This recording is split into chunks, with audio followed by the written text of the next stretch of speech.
नमस्कार. कर्मवीर लोकरे गुरुजी यांचा जन्मशताब्दी सोहळा. सविस्तर बातमीपत्र. 29 मे 2025 वार सोमवार या दिवसापासून श्री शिवाजी शिक्षण प्रसारक मंडळ गौडगाव तालुका बार्शी जिल्हा सोलापूर या संस्थेचे अध्यक्षजनक व संस्थापक कैलासवासी कर्मवीर लोकरे गुरुजी यांच्या जन्मशताब्दी सोहळ्यानिमित्त संस्थेचे अध्यक्ष व सर्व संचालक मंडळ यांच्या सहकार्याने व हबप माऊली महाराज मेडसिंगा, प्रदीप महाराज भड गौडगाव यांच्या पवित्र मार्गदर्शनाखाली ग्रंथराज ज्ञानेश्वरी पारायण व अखंड हरिनाम सप्ताह सोहळा तसेच लोकरे गुरुजींच्या जयंतीनिमित्त शेतकऱ्यांना मार्गदर्शन उद्घाटनवेळी काशीनाथ भातगुंडकी, संस्थेचे अध्यक्ष विनायकरावजी बप्पा गरड, सचिव पंडितराव लोहकरे, संचालक संतोष भड व मान्यवर उपस्थित होते.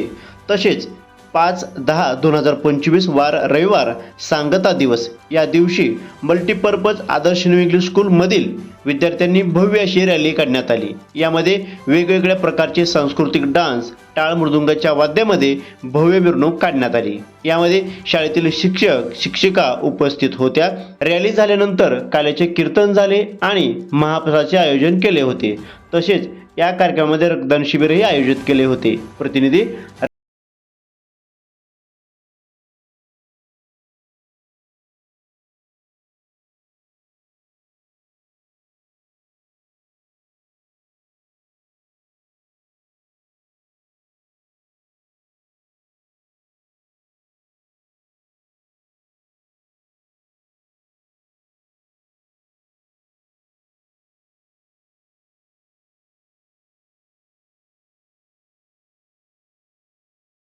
प्रसारक मंडळ गौडगाव तालुका बार्शी या संस्थेचे संस्थापक कर्मवीर लोकरे गुरुजी यांच्या जयंती सप्ताहानिमित्त व जागतिक पर्यटन दिनाच्या औचित्याने नाम सप्ताह हरिनाम सप्ताह चालू आहे.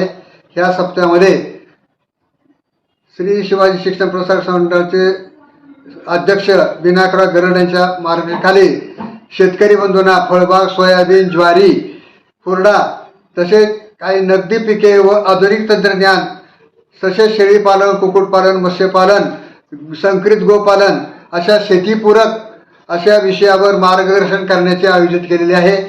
यानिमित्त सोलापूरहून ड्रीम फाउंडेशन शेतकरी गट त्याचे संस्थापक श्री काशीनाथ भातगुंडकी व त्यांच्याबरोबर युसुफ पीरजादे सर हे आपल्याला मार्गदर्शनासाठी आलेले आहेत.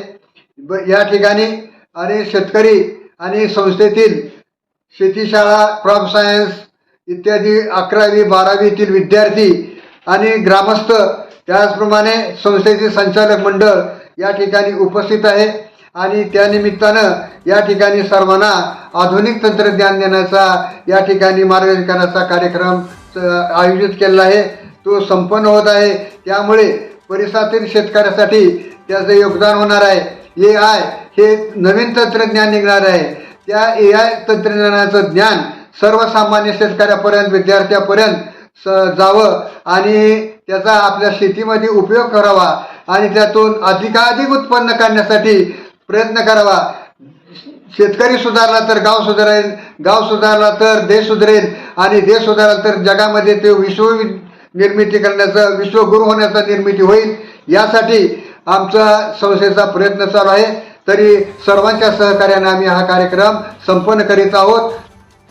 नमस्कार, मी काशीनाथ भातगुंडकी, संस्थापक अध्यक्ष ड्रीम फाउंडेशन, कार्याध्यक्ष बसव संगम शेतकरी गट. आज बार्शी तालुक्यातील गौडगाव येथे कर्मवीर लोकरे गुरुजी जयंती सप्ताहानिमित्त व जागतिक पर्यटन दिनाच्या औचित्याने आज जो भव्य शेतकरी मेळावा आहे त्यामध्ये मी तज्ज्ञ मार्गदर्शक म्हणून उपस्थित आहे. विशेषतः अलीकडच्या काळामध्ये खूप मोठं संकट अतिवृष्टी आणि महापुरामुळे आलेले आहेत. अशा काळामध्ये शेतकऱ्यांना मेळावा घेतो. याचा अर्थ आमचा असा आहे की आलेल्या संकटातून भविष्यामध्ये आपण क्रॉप पॅटर्न कसं बदलला पाहिजे. बरोबर. प्रचंड पावसामध्ये देखील शेती कशी केली पाहिजे. कोकणामध्ये बघा किंवा मराठवाड्यामध्ये बघा, इतर ठिकाणी मुसळधार पावसामध्ये देखील त्यांनी बदल केलेले. आपल्याला मुसळधार पावसासोबत त्याला ऍडजस्ट करून पर्यायी मार्ग कोरोना काळामध्ये आपण कोरोनासोबत जगलो तसं या पावसाला, महापुराला आपण स्वीकारून पुढचं गेलं पाहिजे. आभाळ कोसळलेलं आहे पण त्या माध्यमातून आपण भविष्यात पीक पाणी कशी घ्यावी, आधुनिक पद्धती कशी, AIचं पद्धत कसं वापरावा, या सगळ्यामध्ये मार्केटिंगचा आपण अभ्यास कसा करायला पाहिजे, जे मार्केटमध्ये विकतं ते कसं पिकवायला पाहिजे, या संदर्भात शेतकरी आज अवेअर झाले पाहिजे. माहिती तंत्रज्ञान तुमच्याकडे आहे, नवीन टेक्नॉलॉजी तुमच्याकडे आहे, नवीन वाण बाजारामध्ये आले, त्या सगळ्यांचा माहिती घेणं. उगी पारंपरिक शेती आता याला काबलाचं काम राहिलेलं नाहीये. शेती शास्त्रशुद्ध पद्धतीनं, मी सोटापोटातनं दिसतो तुम्हाला, म्हणजे मी शास्त्रशुद्ध शेती करतो. पुण्यातनं करोड रुपये आपण शेतकऱ्यांना देतो. आजही आमच्याकडे सेंद्रिय शेती आहे, म्हणजे आपण पारंपरिक शेती म्हणतो. शेतकऱ्यांनी नुसतं पिकवायचं नाही, ते प्रक्रिया करून विका. ज्वारी तुम्ही विकला तर तुम्हाला मिळते 40 रुपये, पण भाकरी विका 400, ते हुरडा विका 4000 मिळतात. शेतकऱ्यांनी आता आमच्याकडे काय हजारो एकर शेत नाहीये, तुटक तुटपुंची शेती आहे. 1 एकर आहे, 2 एकर, 3 एकर आहे. प्रत्येकाने आता शाश्वतीकडे जाणं खूप महत्वाचं आहे. मी कर्मवीर लोकरी गुरुजी संस्थेचं छत्रपती शिवाजी महाराज शिक्षण प्रसारक मंडळाचं अभिनंदन करतो. आदरणीय आमचे तात्या पंडितराव जनार्दन लोकरे गुरुजी यांनी जे उपक्रम घेतले ते कौतुकास्पद आहे. त्यांचे अध्यक्ष असतील आदरणीय विनायकराव गोंडे साहेब आणि त्यांची सर्व टीम यांनी खूप छान कार्यक्रम घेतले. विशेषतः आज कामामध्ये सगळ्या शेतकऱ्यांसोबत त्यांची मुलं येतात, कृषी तंत्र विद्यालयातील मुलं येतात, 11वी-12वीची मुलं येतात. भविष्यामध्ये शेती हा बेभरोसा न राहता हक्काचं उत्पन्न कसं निर्माण होता येईल या संदर्भात आपण बोललो. कृषी प्रक्रिया, फळ, त्यानंतर सोयाबीन असेल. सोयाबीन प्रत्येकाने प्रक्रिया करा. सोयाबीन पासून तुम्हाला पनीर करता येतं, सोयाबीनचं तेल करता येतं. मोठमोठ्या कंपन्या आज करोडपती होतात तुमच्या जीवावर. मग तुम्ही का मोठं व्हायचं नाही असा माझा सवाल आहे शेतकऱ्यांना. आणि तुम्हाला कधी प्रश्न पडला असेल, आपण आदरणीय पंडितराव लोकरे तात्यांना संपर्क साधा. आम्ही पण ड्रीम फाउंडेशन बसवसंगम शेतकरी गटातर्फे उपलब्ध होऊ. आताच नाही, अनेक संकट येऊ दे, याच्या अगोदर देखील संकट आलेले आहेत. संकट किती आली तरी चालेल, त्या संकटांच्या ढिगाऱ्यावर उभं राहू आणि शेतकरी पुढे जाऊ.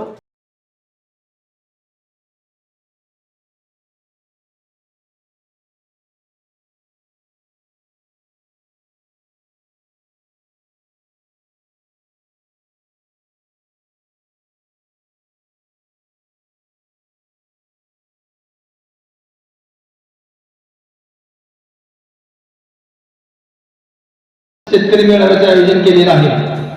श्री शिवाजी शिक्षण प्रसारक मंडळ गोडगाव संचलित या संस्थेचे अध्यक्ष विनायकरावजी बाप्पा गरड यांच्या मार्गदर्शनाखाली हा शेतकरी मेळावा आयोजित करण्यात आलेला आहे. या शेतकरी मेळाव्याचा उद्देश काय होता की याच्यामधून शेतकऱ्यांना मार्गदर्शन, त्याच्यावर आधारित असणारे अनेक उद्योग की जे फळबाग, सोयाबीन, हुरडा अगदी नक्की पिके आणि या पिकावर होणारे प्रक्रिया उद्योग, त्याचबरोबर शेतीपूरक असणारे व्यवसाय, कुक्कुटपालन, मत्स्यपालन, नांगरणी, संकरित गोपालन असे विविध विषयावर आपल्याला मार्गदर्शन या ठिकाणी अगदी थोडक्या काळामध्ये होणार आहे. तर यासाठी आपण सर्वांना आव्हान केले, आव्हानाप्रमाणे आमच्या ड्रीम फाउंडेशन कार्यालयात आलते. त्याचबरोबर तात्या नेहमी आम्हाला ते त्रास देतात. ते माझ्यापेक्षा आता वयाने लहान झाले, नवीन काहीतरी करू वाटतात त्यांना. पहिला त्यांचं अभिनंदन करतो, टाळ्या देऊया तात्यांसाठी. सर्व शेतकरी, माजी सरपंच निमोनसचे पाटीलजी आणि सर्व मागे थांबलेले युवक शेतकरी आणि माझा आवाज जो ऐकतोय तो सगळं युवक यांना पहिल्यांदा आजपासून वन्यजीव सप्ताह आहे. पुढील 7 दिवस आपण वन्यजीवांना जपणार आहोत. त्याचबरोबर उद्या राष्ट्रपिता महात्मा गांधींची जयंती आहे. या सप्ताहाच्या निमित्तानं जागतिक पर्यटन दिन 27 तारखेला झाला. मित्रांनो, मी एकदा दोनदा आपल्याकडे येऊन गेलो होतो, 3री वेळ आहे. एक नवीन विषय घेऊन आलो, माझा आवडीचा विषय. मागच्या आठवड्यापासून आपल्याकडे बघितलं असाल तुम्ही, सिन्हा नदी जे मागच्या 170 वर्षात एवढा कधी प्रचंड महापूर आणलं नाही. म्हणजे 30% मार्क मिळाला तर ते 100 पैकी 100 मार्क. किती मार्क घेणार? 30 मार्क घेऊन ते 30 मार्क आपण म्हणतो 100 पैकी 100 मार्क. आम्ही 1000 वेळा त्या अधिकाऱ्यांची खेकडा मारलो, पाणी सोडा. आता कुठं आहे का असं सोडणारा तो छोटासा पात्र आज इतकं तुडुंब आमच्या घरात पाणी. माझं गाव आता संग पुढं 2 नदींचं महापूर आहे. मी जिथं उभारलो तसं माझं गाव समजा, इकडून सीना येते, इकडून भीमा येते. सगळं अक्षरशः माझं घर, मी 15 दिवस गावाकडे गेलो नाहीये. रस्ता बंद आहे. आज रस्ता खाली संध्याकाळी उडेल, उद्या सण आहे, जायचं आहे. म्हणजे आमचं बेटमध्ये अगदी झालेले आहेत. अक्षरशः 20-30 फूट माती अगदी वाहून गेलेली आहे. लहानपणी आपण एक कविता ऐकलो होतो बघा ना. कविता म्हणले की वरती आल्हादायक वाटणार, ओळखलात का सर मला पावसात आला कोणी, कपडे होते कर्दम नेले केसावरती पाणी, क्षणभर हसला नंतर बोलला वरती पाहून, गंगामाळी पाहुणी आली गेली घंट्यात राहून, भिंत खचली चूल विजली होते नव्हते गेले सर. आता असं म्हणल्यावर गुरुजींना वाटलं काय ते मदत करावी. त्यावेळेला तो शेतकरी युवक विद्यार्थी म्हणतो, खिशाकडे हात जातात हसत हसत उठला, पैसे नको सर, जरा एकटेपणा वाटला, मुडून पडला संसार तरी मुडला नाही कणा, पाठीवरती हात ठेवून नुसतं लढ म्हणा. मी पण माझं 5 एकर जमीन पूर्ण पाण्यात आहे, अख्खं गाव पाण्यात आहे. मागच्या आठवड्यामध्ये ज्यावेळेला पहिल्यांदा पूर आला, माझा काका चुलता म्हणला, अरे तू अख्ख्या जगाला मदत करतो, आम्हाला कधी मदत करता? तुम्ही जेवण पाठवलं. आजही रोज 400 लोकांना जेवण सुरू आहे माझ्या घरातनं. जी मुलं ग्रामीण भागातून आहेत सोलापूरमध्ये, त्यांना जेवण नाहीये, डबा बंद आहे, बस येत नाही, त्यांना आम्ही जेवण देतो सकाळ संध्याकाळ. हे सांगण्यासाठी नाहीये. खरं तर हवामान बदल आहे. 2020 ला आम्ही म्हणालो होतो की आदिरा नदी आमच्या सोलापूरला ती प्रचंड महापूर येणार आहे. लोक म्हणजे येण्यात काढले, असं कोण येणार आहे का? आज ती नदी इतकी महापूर आणली की अख्खं घर घर पाण्यात गेलेले. आज मित्रांनो तुम्हाला माहित नसेल, तुमच्या गावात जे तुम्हाला रोज लागतं, सकाळी टूथपेस्ट पासून ते रात्री झोपताना टकाई पासून, किती वस्तू तुम्ही निर्माण केलेली आहेत सांगा जरा. तुम्ही किती वस्तू? 1% पण नाही. आणि आम्ही म्हणतो आम्ही कृषी प्रधान देश. आज कोकणामध्ये ह्याच्यापेक्षा मुसळधार पाऊस 3 महिने पडतो, तरी पण ते कधी खचत नाहीत. क्रॉप पॅटर्न चेंज केलेले आहेत. त्यांनी शेतीमध्ये उत्पादन घेणारी पद्धत बदललेली आहे. त्यांचं वेगळं उत्पादन आहे. आपण का नाही? जेव्हा 2-3-4 वर्षांपूर्वी कोरोना आला, काही दिवस आपण थांबलो, नंतर कोरोनासोबत आपण जगलो की नाही? अनेक महापूर आहेत. ह्याच्या अगोदर देवी आली, प्लेग आला. ह्या सगळ्या महापुरातनं, संकटातनं, नैसर्गिक मानवनिर्मित संकटातनं मात करत पुढे गेलो आपण. छत्रपती शिवाजी महाराजांच्या काळामध्ये पण दुष्काळ पडला, उन्हा दुष्काळ पडला. आसमानी सुमानी संकट आहेत. संकट येणारच. निसर्ग निर्मित आहे, तो काही मानव निर्मित आहे. संकटाला लढत बसायचं का? त्याला लढा द्यायचं. आज मी तुम्हा सर्वांना, तुम्ही सगळे शेतकऱ्यांची मुलं आहात, भविष्यात तुम्ही डोळसपणे बघणार आहात. त्या दृष्टिकोनातून माझं सगळं काम सोडून माझ्या घरात चिखल असताना, माझं घाव पडत असताना मी तुमच्याकडे आलो. एवढंच की तुम्ही यातलं काहीतरी बोध घ्यावा. गुरुजींनी एवढं मोठं कर्म करून ठेवलंय, त्यातून पुढे कोणीतरी त्यांचा वारसा, त्यांच्या विचारांचा, त्यांच्या कार्यांचा कोणीतरी एक तरी माणूस पुढे न्यावा. जसं आपण पहिला मॅचला म्हणलो भारत पाकिस्तान मॅचला की अभिषेक शर्मा खेळेल, पाकिस्तान शर्मा बद्दल कसं आउट करायचा विचार केले, लगेच तिला वर्माने याची बॅटिंग केली. जब शर्मा फेल होता तब वर्मा आता आहे. आणि शेवटी बघा रिंकू सिंग जरा 3-4 मॅच मिळाले नाही, तो शेवटला 4 मारला, मॅच जिंकली. मित्रांनो ती क्रिकेटची मॅच होती, तुम्ही बघितलात, खूप छान. पण आपल्या आयुष्याची मॅच खेळायची आहे. मला सांगा, सकाळी टूथपेस्ट लागतं, दंत म्हणजे तुम्ही तयार करता का? आमच्याकडे गोशाळेमध्ये दंत मध्ये तयार करतो आम्ही. बघा ना, उद्योग कुठे आहेत? टूथपेस्ट आपण वापरतो, ब्रश. ती ब्रश तुम्ही तयार करताय का? आम्ही तयार करतो. बांबूची कार्यशाळा आमच्याकडे, बांबूपासून ब्रश. तुम्हाला घरात जे जे रोज लागतं, नंतर चहा लागतं, चहा पण तुम्ही तयार करताय का? आम्ही तयार करतो गुळाचा चहा. तुम्हाला अगदी सकाळी नाश्त्याला पोहे तयार करता का? आम्ही तयार करतो पोहे. तेल तुम्हाला लागतं फोडणी मारायला, तुम्ही तयार करता का? आमच्या घाणीचे तेल आहे. म्हणजे आपण दुसऱ्यांवरती विसंबून राहिलो आणि म्हणतो आम्ही स्वाभिमानी शेतकरी.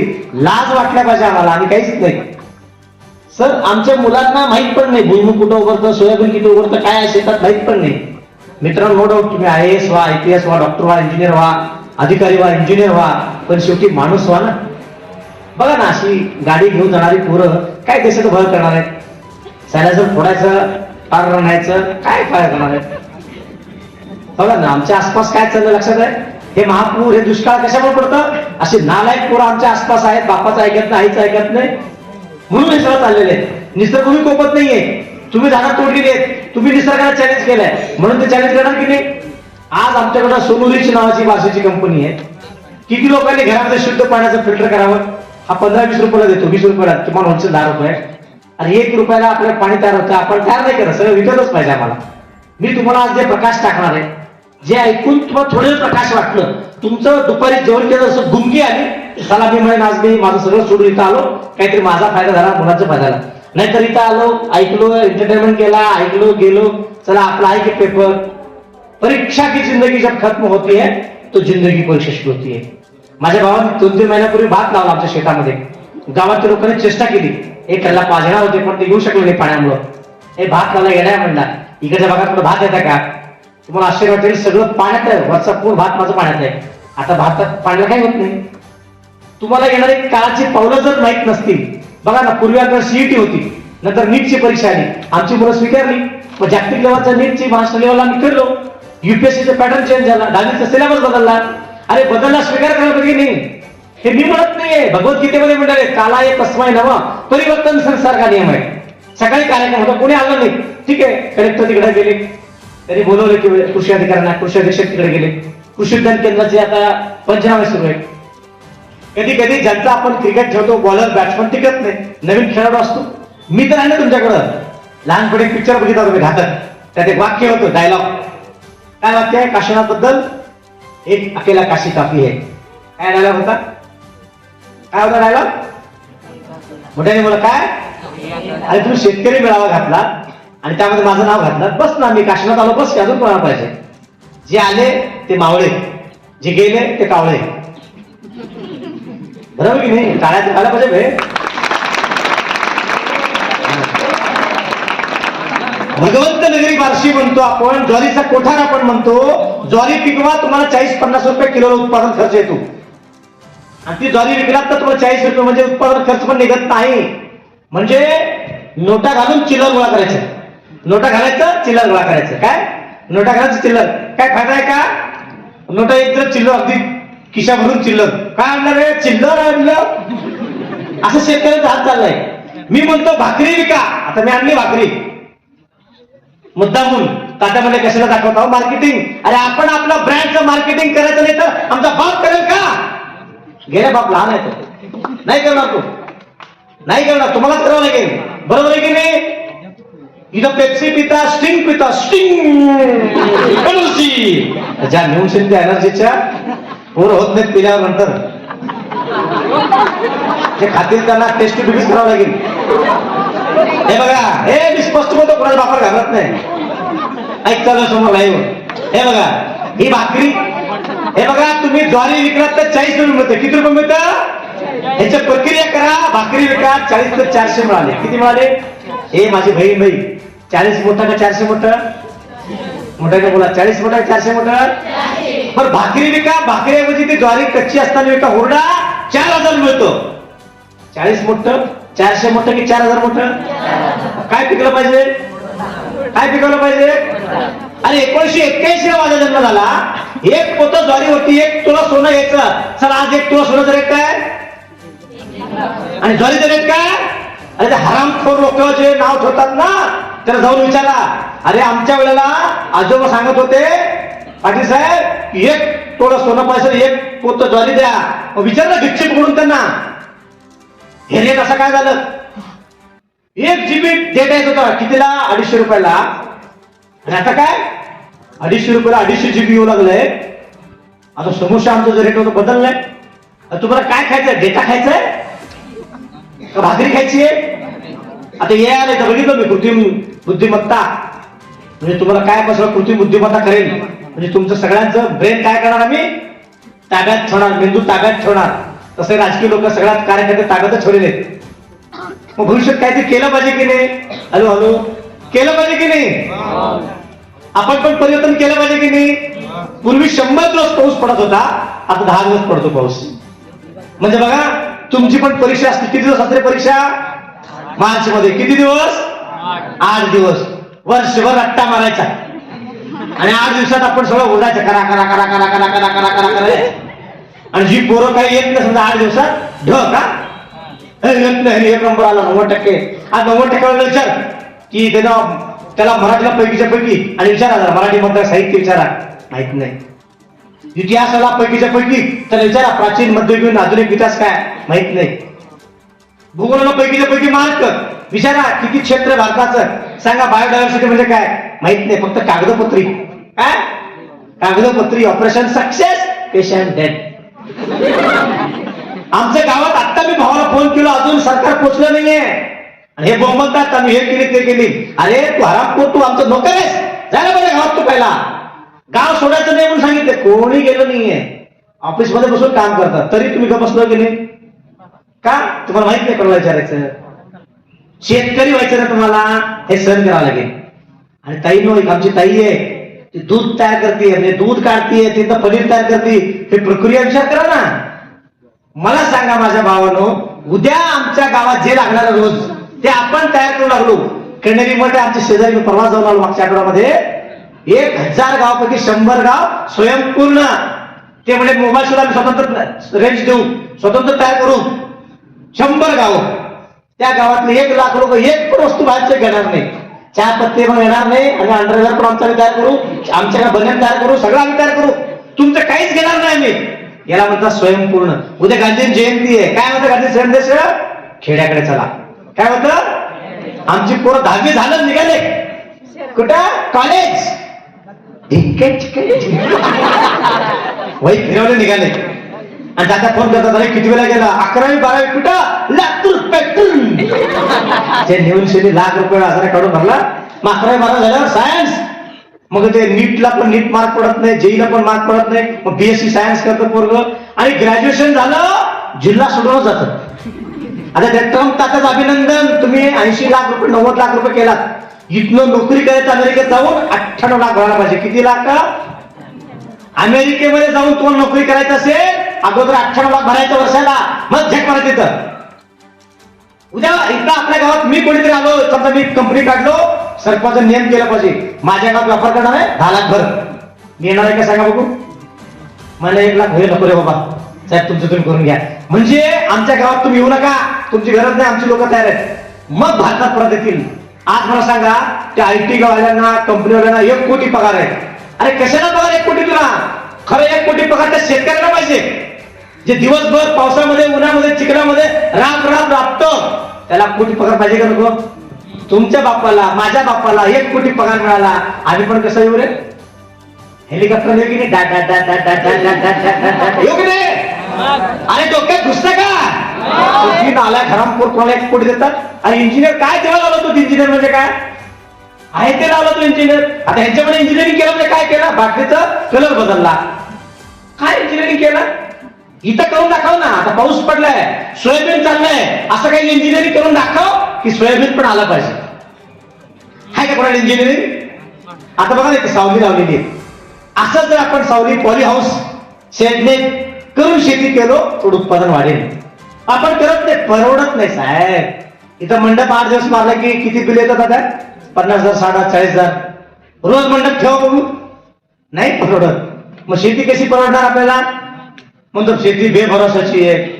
हा काय म्हणतो आपण नाही हो आमचा बाप सगळं केला परवडत नाही माणसं मिळत नाही आज एक 200 लोकांचं जेवण करायचं होतं 300 लोकांचं स्वयंपाकाला 25 लोकांना फोन केला आम्ही किती लोकांना घरात काय कोणी आलं नाही का लोक काम नाही म्हणून बोंबलतात आणि जेव्हा कामाला विचारतो कोणी येत नाही मावशी येते 200 घेते रोज स्वयंपाकाला आज मग ती 500 असं तर येते नाही 600 देतो या मुलं किती पण आम्हाला आज गरज आहे त्या लक्षात ठेवा तात्काळ तिकीट बुक करायला जावा रेल्वेचं तिकीट 10 पट जास्त आहे विमान तिकीट बघा सोलापूर ते पुणे पुणे ते मुंबई बघा मुंबई ते दिल्ली तिकीट 5,000 आणि सोलापूर ते मुंबई 6,000 आता परवा ज्यावेळेला हे ट्रम्प कार्ड काढला H1 व्हिसा रिटर्न अमेरिकेला तरी बोलवलं पैसे भरा तर एक तिकीट 1000 पटीनं वाढवलं किती पटीनं आता हे पाणी आहे समजा आपण 10 रुपयाला आहे आणि हेच सलाईन म्हणून विकलं तर 1000ला जातं काय जातं 2 थेंब काहीतरी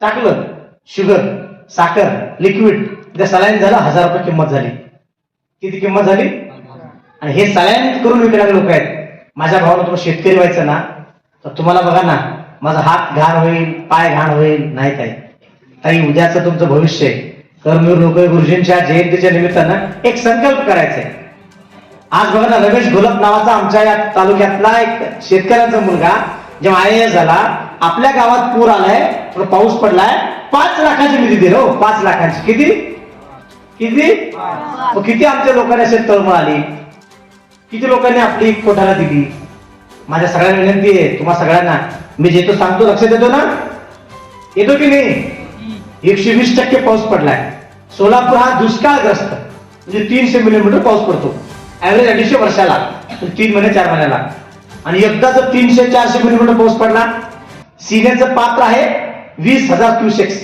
तुम्हाला अंदाज येणार नाही किती येते डायरेक्ट 1.5 लाख क्युसेक्स पाणी आला हे अधिकाऱ्यांची चूक नुकसान किती आमचं किती नुकसान आहे की नाही पण यावर कोणतरी बोलतंय का शेती करायची आहे तर त्यासाठी लागणाऱ्या काही गोष्टी करायच्या आहेत आणि आपल्याला काय करायचं माहितीये का तुमच्या घरी काय लागतं लिस्ट करा साबण लागतं किती लोक साबण तयार करतात नाही माहित ना आपल्याला फेस पॅक अरे घरी तयार करता येत आहे आमची गोशाळेतले साबण तयार करतो नाही तर असं असतं का आम्ही विकतच घेणार नाही इडली लगेच घरात द्यायचं हॉटेलला द्यायचं ऑर्डर द्यायचं 5 मिनिटात लगेच रेडीमेडची सवय लागली आता 10वी किती होते आठवण करा व्हेरी गुड मोस्टली 10वी हात खाली 21 अपेक्षित किती लोक घेतले 21 अपेक्षित आता येतात दिवाळीनंतर किती घेणार 21 अपेक्षित घेणार.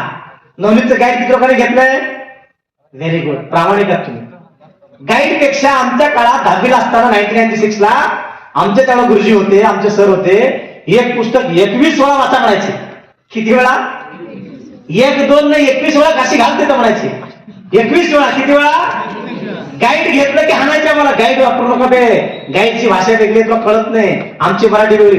21 वेळा वाचायला लावलं. किती वेळा?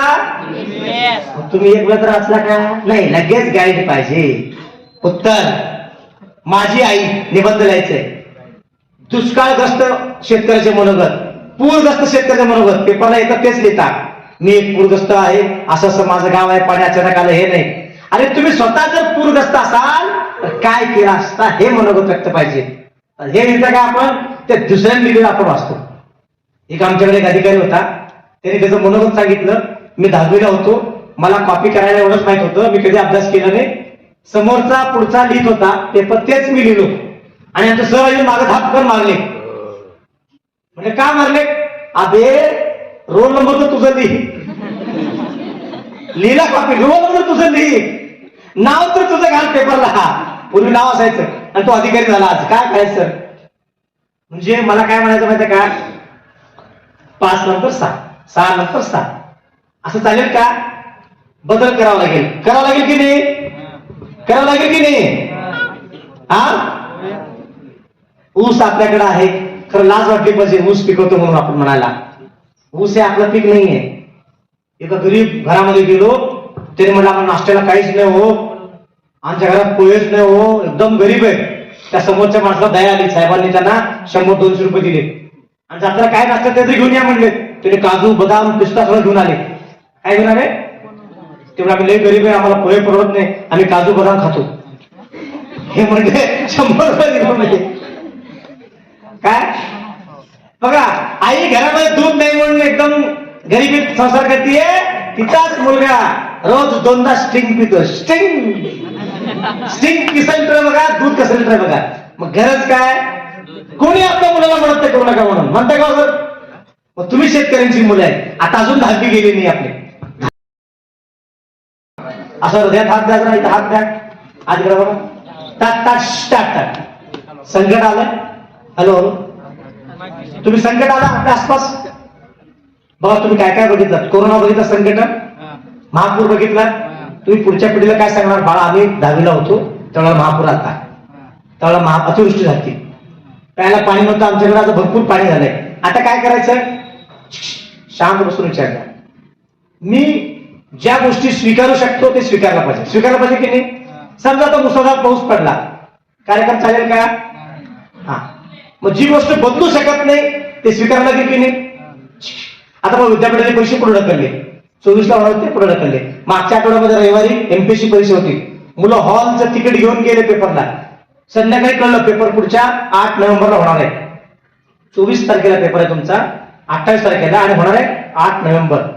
म्हणजे ऑगस्ट, सप्टेंबर, ऑक्टोबर, नोव्हेंबर, 1.5 महिना. काय हवं? हात लावून विचारा, स्वीकार करा. काय करा? शेजारला टाळी द्या जरा, शेजारला टाळी द्या, टाळी द्या. त्यांना रेंज मध्ये या. काय म्हणा? कानिकडा करा जरा, गोष्ट सांगतो, कानिकडा करा, सिक्रेट सांगतो. जे बदलू शकत नाही, सांगा, जे बदलू शकत नाही ते स्वीकारण्याची ताकद दे. स्वीकारला पाहिजे की नाही? आता मुलं आले नाहीत, आता काय करणार आहे? का जबरदस्ती आणून बसवायचं, पाय बांधून बसित. लहान पोर आहे, लहान बाळ आहे, परत जात आहे, परत येत आहे. लहान बाळ आहे का? ऐकत नाही हो, काय करू? ते लहान बाळ चटीतच करत. अरे बदलाव चटी, लहान पोरत आहे ही. पोरं असं लहान आहेत का? हो ताई, इकडे कांद्याला, इकडे कांद्या, हळूहळू. 10वीचा अभ्यास आहे. कितीचा अभ्यास आहे? 12वीचा अभ्यास आहे. तरी ऐकायचं.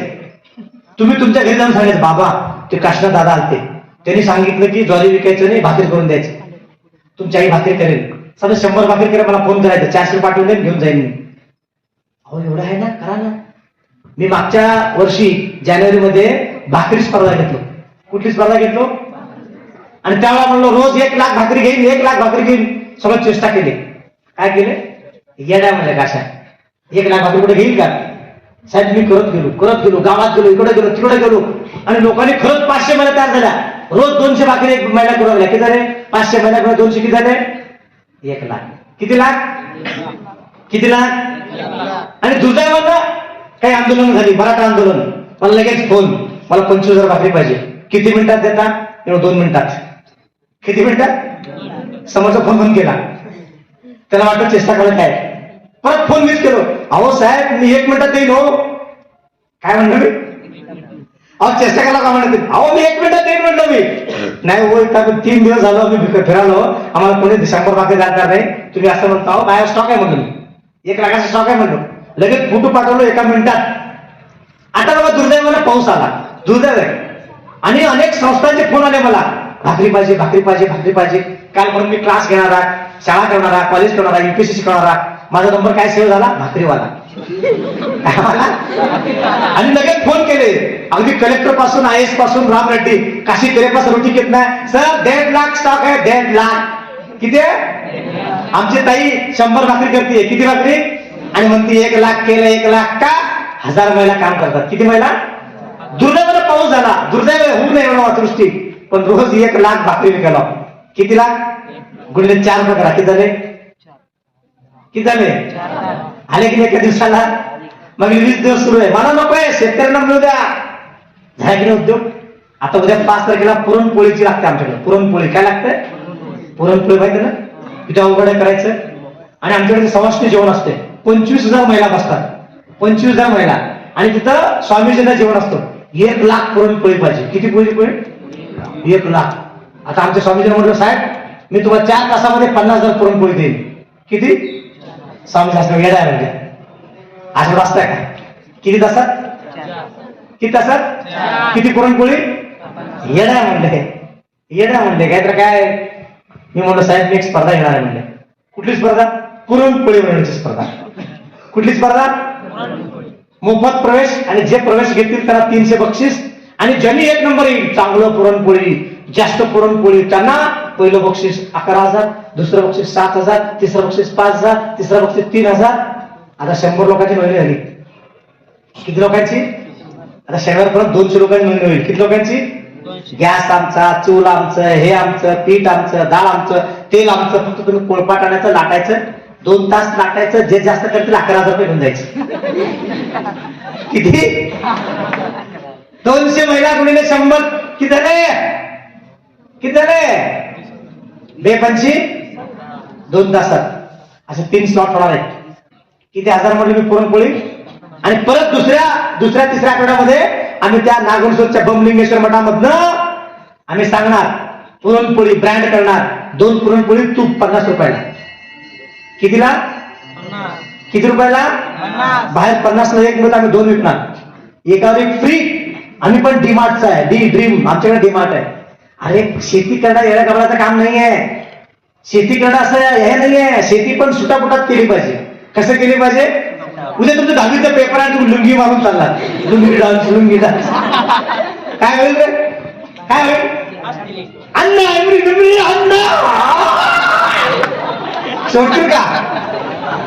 सोडतील का? काय ड्रेस कोड आहे की नाही? तुम्ही आयडेंटिटी कार्ड आहे आणि तुम्ही आयडेंटिटी कार्ड तुमच्या बापाचा फोटो लावला. हे बापाने पैदा केला आपल्याला. 10वीला आम्ही आयुष्यात पहिल्यांदा बोर्ड परीक्षा देतो, बापाचा फोटो लावणार. रॉंग नंबर आहे होय की नाही? प्रत्येक सिस्टीम आहे की नाही?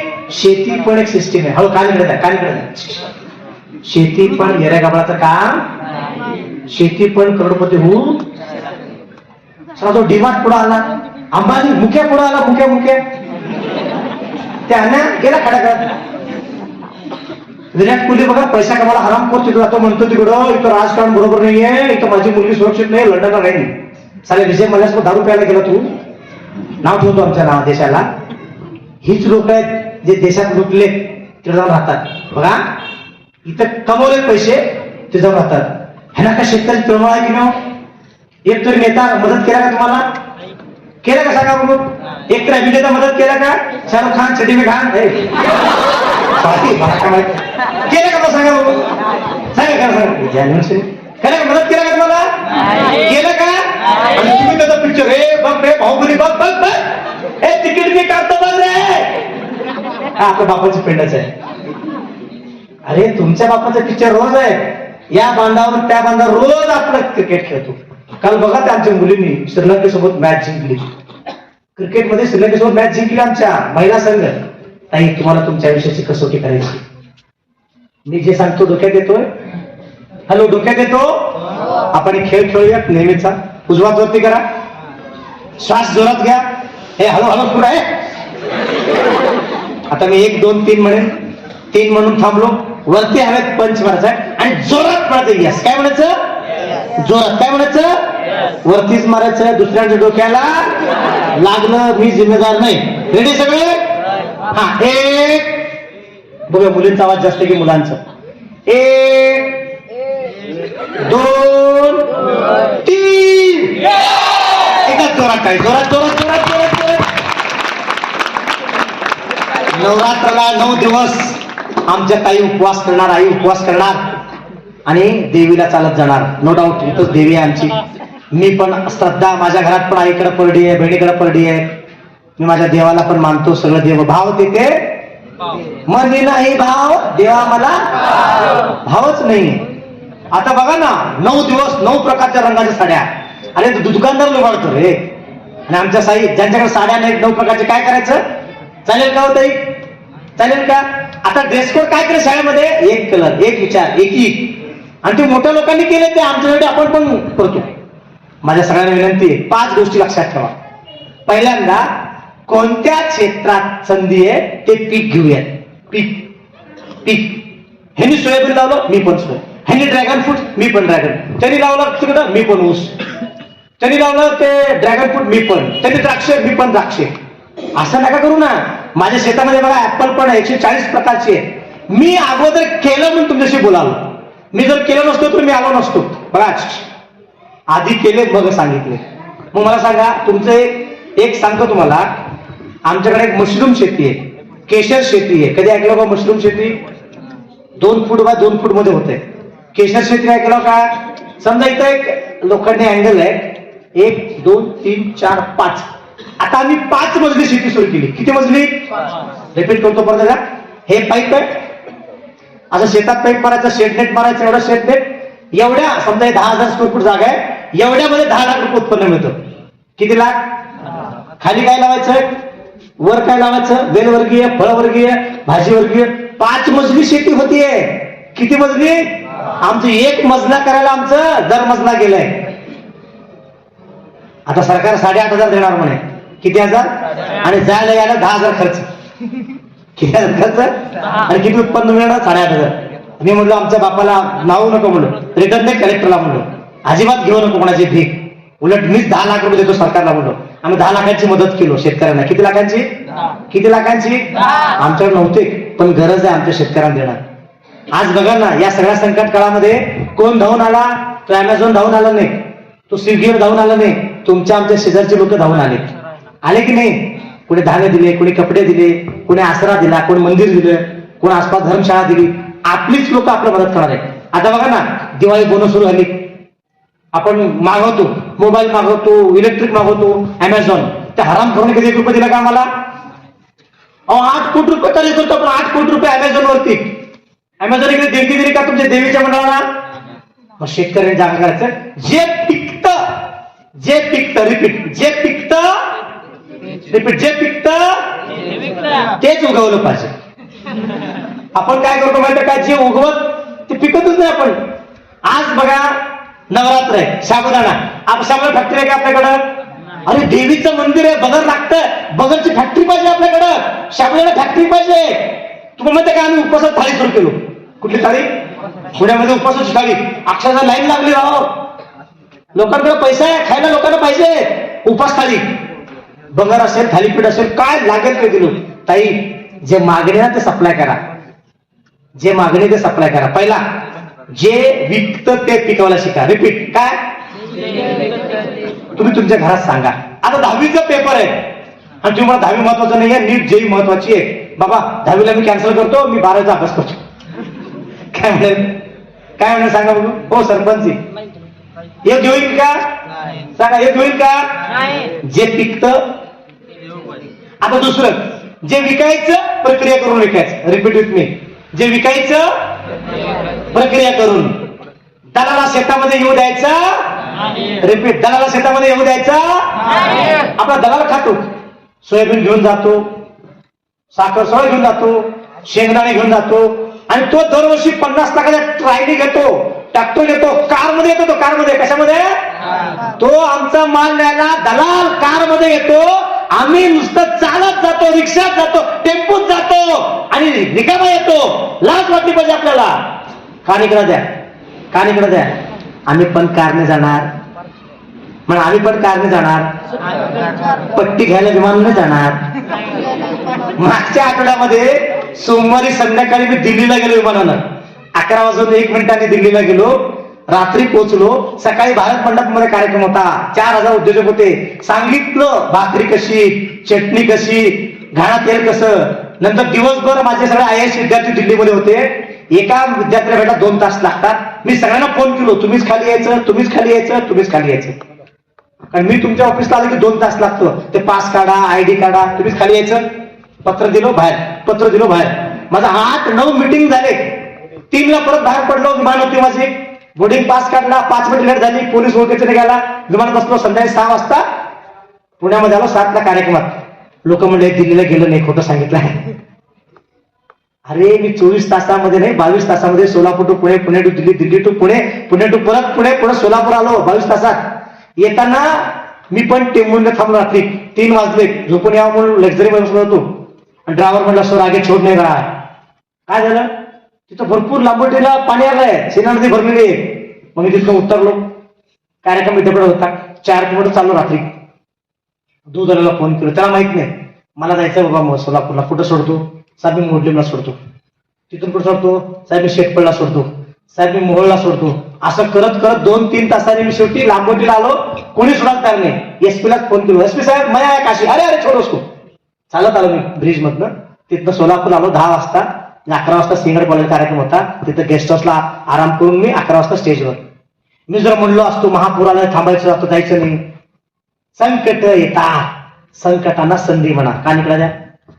संकटांना संधीत रूपांतर करायचं. रिपीट. संकटांना संधीत. आदिलशाही आलती शिवाजी महाराजांच्या काळात. महाराज आदिलशाही आलती हो की नाही? कुतुबशाही आलती, निजामशाही आलती, बरीशाही आलती. त्या 5 शहांना नेस्ताभूत करून स्वतंत्र हिंदवी स्वराज्य शिवाजी महाराजांनी उभं केलं होय की नाही? पाऊस आलता आमच्याकडे, डोळ्याला पाणी आलतं, अतिवृष्टी झाली. मग आपण काय करायचं? सारा यावर्षी परीक्षा देणार नाही मी. हा भरपूर पाऊस येऊन गेला सार, हात गळून गेले पाण्यात. इमॅक्युली एलिझाबेथ नावाची एक पोरगी दंगल सुरू असताना टॉयलेट मध्ये 100 दिवस होती. किती? 100 दिवस. 100 दिवस ती पाणी पिऊन जगली. अमेरिकेत गेली. 100 दिवस काय हाल सहन केली. त्यावर पुस्तक लिहिली. जगात 1 नंबर आहे. गुगलला टाका इमॅक्युली एलिझाबेथ. श्रीलंका आणि भारताच्या त्या संध्याकाळच्या मध्ये बोट मध्ये फिरता फिरता एक जण मासे पकडता पकडता चुकून गेला. कुठे गेला? दुसऱ्या श्रीलंकेमध्ये गेला. बोट पलटी झाली. बोट पलटी झाली. तो पोहत होता, पोहत होता. 1 दिवस, 2 दिवस, 3 दिवस, 4 दिवस, 5 दिवस पोहत होता. पावसाचं पाणी तोंडावर घेऊन पित होता. असंच जगला, असंच जगला. शेवटी त्या श्रीलंकेच्या बोटचा खरासला कळलं इथं कोणतरी हलाला म्हणजे कोणतरी असेल. माणुसकी जिंकली त्यांनी. बहुतेक माणूस कोणतरी असेल. त्यांनी कुठल्या देशाचा विचार केला नाही, कुठला बॉर्डर विचार केला नाही. त्या माणसाचं लाईफ जॅकेट टाकला, फिरवला फिरवला, त्याला वाचवलं. आणि सगळं हात सगळं पाण्याने पाण्याने पाणी पण झालेलं, निखळलेलं आहे, अगदी निचपित पडला होता. शेवटची 1 मिनिटात त्याला उचलून वर घेतले. अक्षरशः त्या माणसाला जिवंत केले. माणुसकी अजून जिवंत आहे. आमचं एवढं संकट नाहीये, एवढं संकट नाहीये. अरे परवाच्या महापुरामध्ये सगळं वाहून गेलं. 100 पोतं तूर होता आमच्या शेजारी. 100 पोतं तूर गौडगावमध्ये. अक्षरशः पूर येऊन 100 पोतं वाहून गेले. किती पोतं? काय स्वप्न होती? मुलीचं लग्न, मुलाचं लग्न, घर बांधून 100 पोतं. जनावरं वाहून गेलीत, शेळ्या मेंढ्या वाहून गेलं. तरी पण तो लढतो ना शेतकरी. पण आत्महत्या केल्या का महापुरा म्हणून? महापुराला म्हणून कोण आत्महत्या केल्या का? बरं अनुदान मिळालं नाही. दवाखान्याला कदाचित काही वाहून गेले असतील. दादा आभाळ कोसळलाय. त्या कोसळलेल्या आव्हानावर सांगायचंय माझा आत्मविश्वास मोठा आहे. का निघला त्या आमच्यावर एवढं संकट नाही म्हणा, आमच्यावर एवढं संकट नाही, आम्ही सक्षम आहोत. मग काय करायला पाहिजे? जे पिकतं ते काय करायला पाहिजे, आणि जे उगवलं ते प्रक्रिया करून विकलं पाहिजे. काय केलं पाहिजे? जे विकायचं स्वतः विकेन. काय रिपीट, विकायचं. पण मला सांगा विकणार कोण? उद्या आमची ताई निघाली, हे चला भेंडी घ्या, हा कोथिंबीर घ्या, पालक घ्या. आई तू आली ग, तू आली अभ्यास. ते एक पिक्चर आहे बघा सूर्यवंशम, त्यामध्ये एक सीन आहे बघा, अमिताभ बच्चन बाहेर येत असतात, ती पाणी आणत असते हिरोईन, आणि त्या काळात ती टोमड्या मारते बघा गर्लफ्रेंड. अरे तुम तो कलेक्टर बनना था, सारा ख्वाब गया होगा. अमिताभ बच्चन म्हणते ये हमारे मुंह से जली क्यों नहीं जाती है ना, गौरी गर्लफ्रेंड गौरी गौरी गौरी मांडवा खाली बरोबर गौरी आहे त्याची. लक्ष देऊन बघ का बच्चन सूर्यवंशम. हा हा असं द्या पाहिजे. पेपरला 2 मार्क मिळणार आहे. किती मार्क मिळणार आहे? इकडे कान द्या. जे आपण ऐकतो कान द्या. जे ऐकतो ते येत नाही पेपरला, येत नाही. बर, जे पिकवलं, जे प्रक्रिया केलं ते विकायचंय. पालक विकला 3 रुपयाला, पालक पनीर विकला 300 रुपयाला. किती रुपयाला? पनीरला काय करतो, एकदा आमच्या हॉटेलमध्ये पनीर संपलं होतं. आमच्या वस्तात मला पनीर संपलं आहे, टेन्शन घेऊ नको, 1 मिनिटात पनीर देईन, पालक सहित. मस्तपैकी गोठ्यात गेलो, कॅमेरा चालवला, गोट्यामधला मस्त हिरो पडला होतो.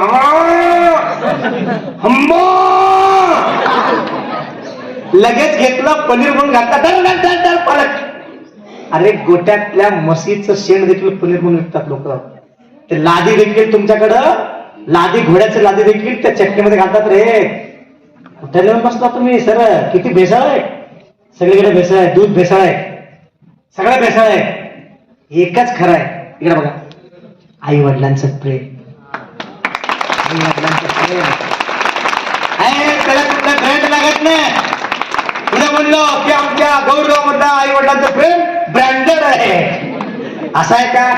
सगळं भेसळ आहे जगात, एकच प्रेम ओरिजिनल आहे. कसं आहे? उद्या आपला बाप म्हणला पाहिजे हे आमची मुलगी माझी मुलगी आहे, आपली आई म्हणली पाहिजे. उद्या बघा त्याच्या पानाला आपण सोनं म्हणून देतो लोकांना. काय म्हणून देतो? आणि पूर्ण पाय लावून पडायचं अगदी. अरे व्यायाम आहे, ती सायंटिफिक आहे. आपल्या हिंदूंची सगळी सण शास्त्रीय पद्धतीचे सायंटिफिक आहेत. कसे आहेत? आणि तुझ्या दसऱ्याला ना सगळं धुतलात की नाही? धुतलं ना, आईने तुम्हाला पण धुतलं. सर शास्त्र शुद्ध आहे. एखाद्या लॉजवर गेलो आपण, मुक्काम केला, दुसऱ्या दिवशी तिथे पांघरूण घेऊ वाटत नाही. घेऊ वाटतंय का? पण घरात 6-6 महिने आपण तेच वापरतो, तेच वापरतो. उशी खाली असते, वर असते, पोरं केलं असतं आणि केलं असतं, आपण वापरतो. आपल्याला काय वाटत नाही. मी जे काय सांगतो लक्षात येतं.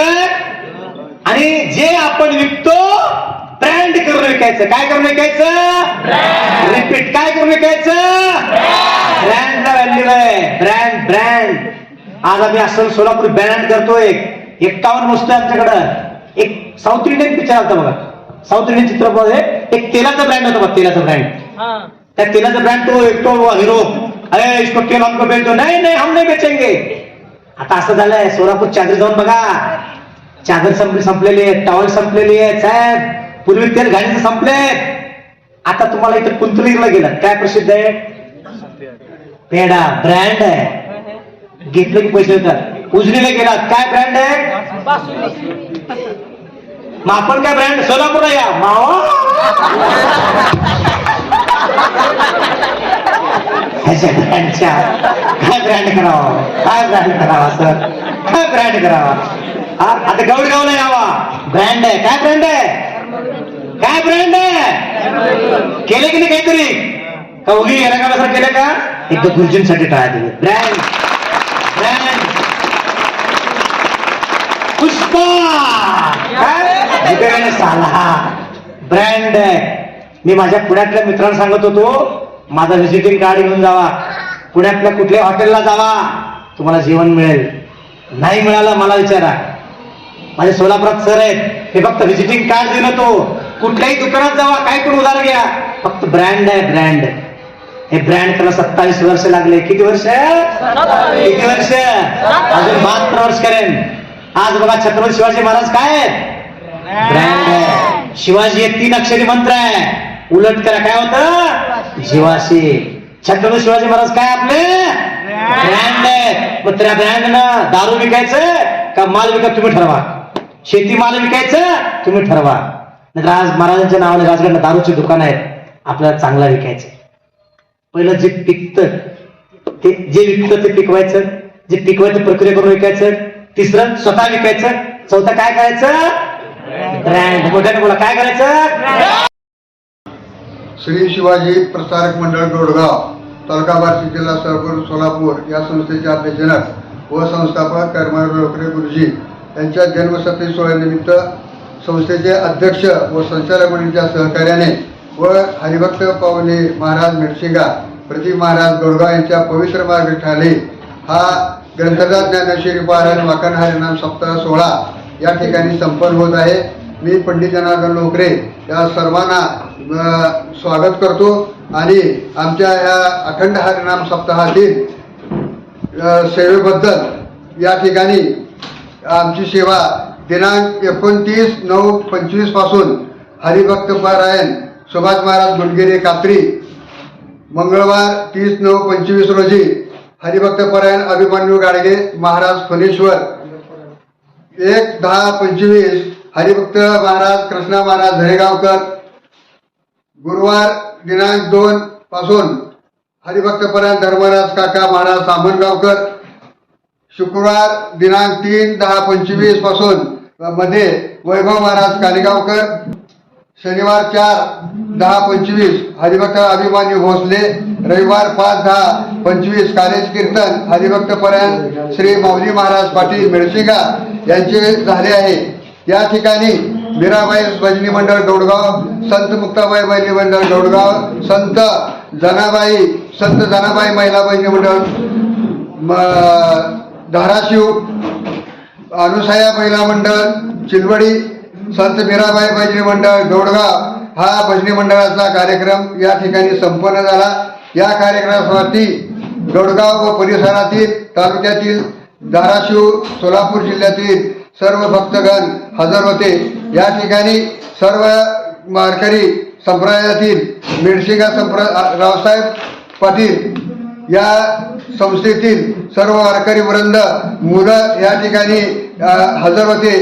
त्याचप्रमाणे या ठिकाणी सर्वांना महाप्रसाद वाटप करून या ठिकाणी आमचा हा कार्यक्रम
गुरुर्ब्रह्मा गुरुर्विष्णू गुरुर्देव महेश्वरा गुरुर साक्षात परब्रह्म तस्मै श्री गुरुवे नमः.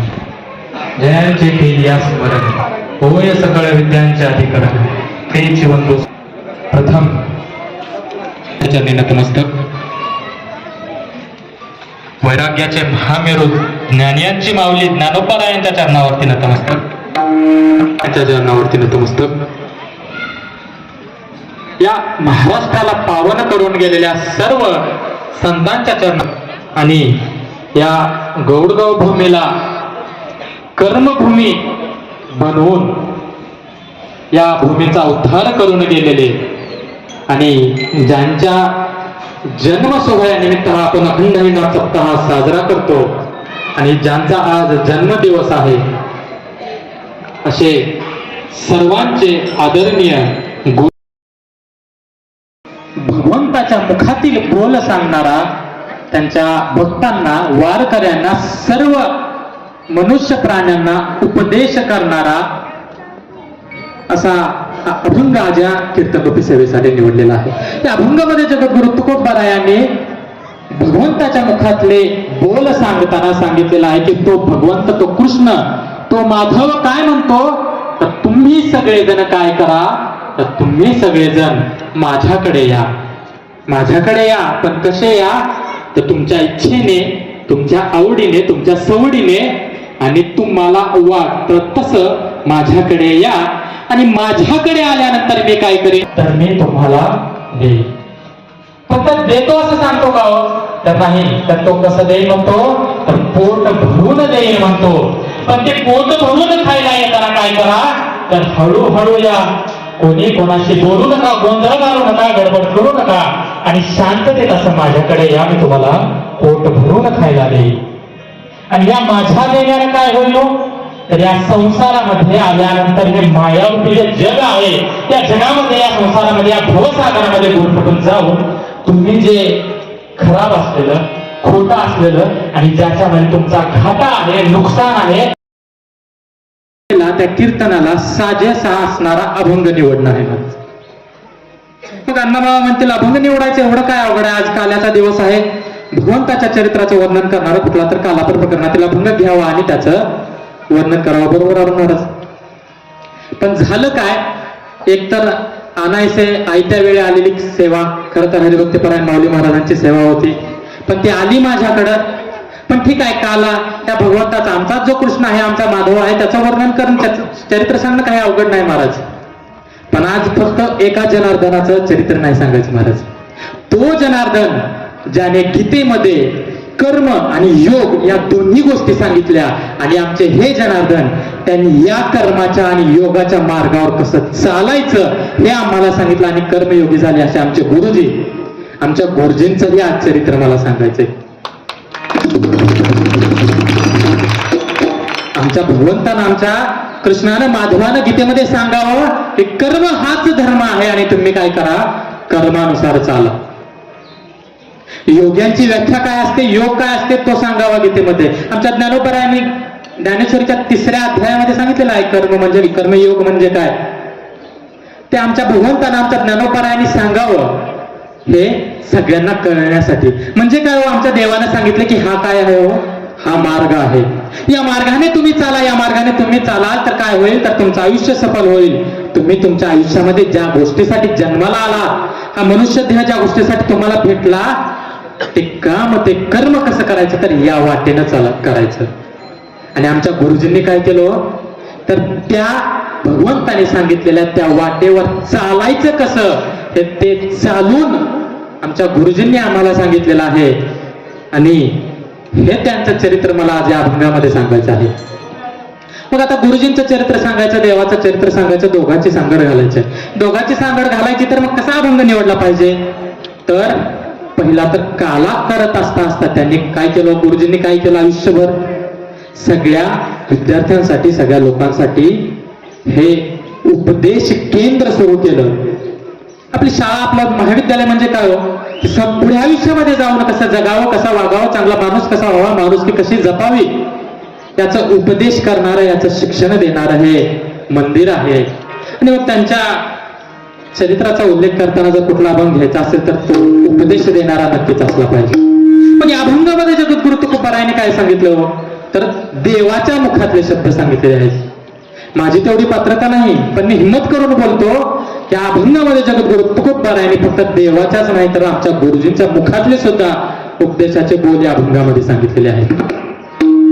त्या अभंगामध्ये सांगताना जगद्गुरु तुकोबाराय काय म्हणतात की तो देव, तो भगवंत, तो माधव, तो कृष्ण काय म्हणतो की तुम्ही सगळेजण काय करा, तर माझ्याकडे या, माझ्याकडे या. पण कशासाठी हो, तर तुम्हाला काय पाहिजे ते मी देतो. काय, पैसा असेल, नाणं असेल, संपत्ती असेल, मूल असेल, बाळ असेल, पाप असेल, पुण्य असेल, काहीही असेल, जर ते तुम्हाला पाहिजे तर ते कुणाकडे आहे, माझ्याकडे आहे. जे तुम्हाला पाहिजे या संसारामध्ये ते कोणाकडे आहे तर माझ्याकडे आहे. आणि जर मागायचंच असेल तर कोणाला मागावं? ज्याच्याकडे आहे त्याला, किंवा ज्याच्याकडे देण्याची दानत आहे त्याला, किंवा ज्याच्याकडे देण्याचं सामर्थ्य आहे त्याला.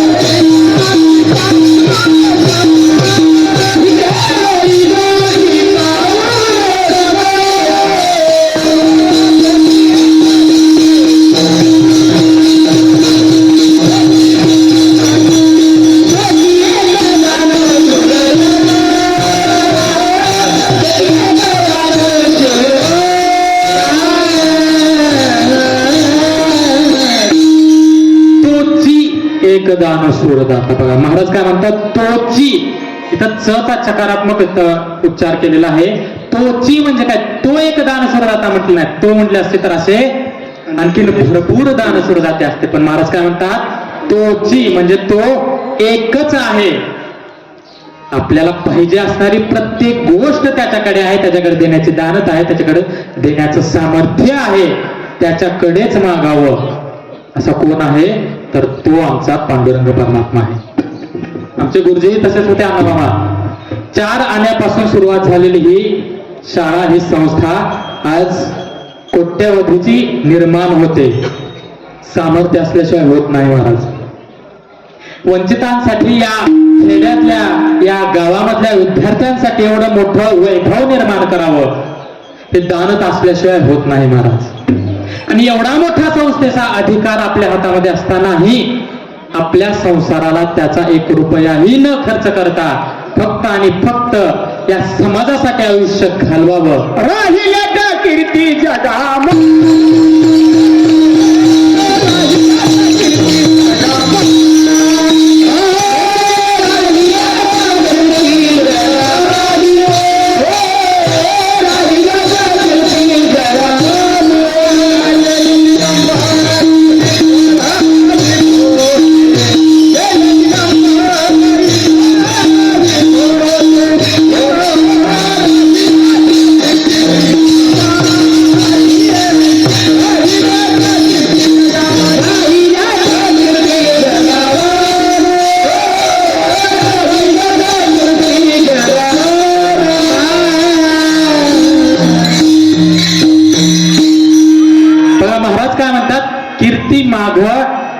राहते किंवा उरते कुणाची? तर त्यांचं तसं कर्म असलं पाहिजे, त्यांचं तसं आयुष्य असलं पाहिजे. महाराज आपण कर्म सगळंच करतो. कर्म म्हणजे काय हो? आम्ही आमच्या गुरुजींना कर्मयोगी म्हणतो. कर्मयोगी म्हणजे काय? खरं पाहता जर या 2 शब्दाचा विग्रह जर केला ना तर कर्म याचा अर्थ वेगळा आणि योगी याचा अर्थ वेगळा. कर्म म्हणजे काय हो? तर या जगामध्ये जन्माला आल्यापासून आपला मृत्यू होईपर्यंत ज्या गोष्टी किंवा जे काम आपण करतो त्याला आपण काय म्हणतो? कर्म. आता ते कर्माचे वेगवेगळे प्रकार आहेत. विहित कर्म असेल, निष्काम कर्म असेल, काय असेल ते असेल, जे आपल्या प्रारब्धामध्ये संचितामध्ये लिहिलेलं आहे ते कर्म, ते काम आपण करत जातो, ते काय असतं? कर्म. योग याच्यापेक्षा वेगळा. जे योग मार्गाने चालतात, भक्ती करण्याचे किंवा धर्माचे आचरण करण्याचे वेगवेगळे मार्ग आहेत. त्यात कर्म, योग, यज्ञ, याग असे भरपूर प्रकार आहेत. पण कर्माधिष्ठित धर्म आणि यागाधिष्ठित धर्म हे 2 वेगळे मार्ग आहेत महाराज. पण आपण गुरुजींना कसं संबोधतो? तर कर्मयोगी म्हणतो. म्हणजे 2 पूर्णपणे वेगळ्या असणाऱ्या गोष्टी आपण एकत्रित केल्या आणि त्या एकत्रित करून कोणाला तरी आपण संबोधतो, त्याचा आपण विचार केला पाहिजे. मग कर्म कसं केलं आणि योग कसं केला गुरुजींनी? तर जर सांगायचंच झालं तर चांगलं कर्म ते जे धर्माधिष्ठित असतं, म्हणजे धर्माला पकडून धर्माच्या आचरणासह जे केलेलं काम असतं, जे केलेलं कर्म असतं त्याला आपण धर्माधिष्ठित कर्म म्हणतो किंवा चांगलं कर्म म्हणतो. पण आमच्या गुरुजींनी काय केलं? कर्म केलंच, धर्माधिष्ठित कर्म तर केलंच, पण त्या कर्मातून जे त्यांचं पुण्याचा संचय झाला, जे त्यांच्या प्रारब्धामध्ये विविध गोष्टी न मागता सुद्धा त्या भगवंताने दिल्या, त्या गोष्टींचा उपभोग न घेता, त्या गोष्टी आपल्यासाठी न वापरता त्याचा वापर कोणासाठी केला तर समाजासाठी केला. हे कोणाचं वर्णन आहे, कोणाचं आयुष्य आहे महाराज, तर संतांचं आहे. संतांनीही तेच केलं, धर्माधिष्ठित कर्म केला आणि त्या कर्मापासून झालेल्या त्या पुण्याच्या संचयाने काय केलं तर हे भवसागरामध्ये बुडणारं जे जग आहे त्या जगाला तारण्याचं काम केलं. आणि तसंच कर्म आमच्या गुरुजींनी केलेलं आहे. योग्याचं जगणं आणि धर्मासोबत असणारं कर्म, या दोघांचा जो मेळ घालून गुरुजींनी आयुष्य घालवलेलं आहे ना, त्याच्यामुळे आम्ही त्यांना कर्मयोगी म्हणतो. असणारे आमचे कर्मयोगी गुरुजी, आणि त्यांच्या माझ्या मते 106वी जन्म सोहळा असेल, हा 106वा जन्म सोहळा आमच्या गुरुजींचा आहे. आणि त्याच्या निमित्त खरं पाहता ही कीर्तनाची सेवा मला भेटली, काहीतरी माझं पूर्वजन्मीचं पुण्यच असेल, कारण त्याही माधवाचा आणि ह्याही माधवाचं मला चरित्राचं उच्चारण एकाच कीर्तनात करायला मिळतंय. हे खरंच माझं परम भाग्य आहे. आणि हे जर असं वैभव निर्माण करायचं असेल तर ते करण्यासाठी तुम्ही काय करा म्हणतात जगद्गुरु तुकोबाराय अभंगाचं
जगद्गुरु तुकोबाराय अभंगाच्या प्रथम चरणामध्ये काय सांगतात तर याल तरी यारे लागे अवघे माझ्या मागे मागे.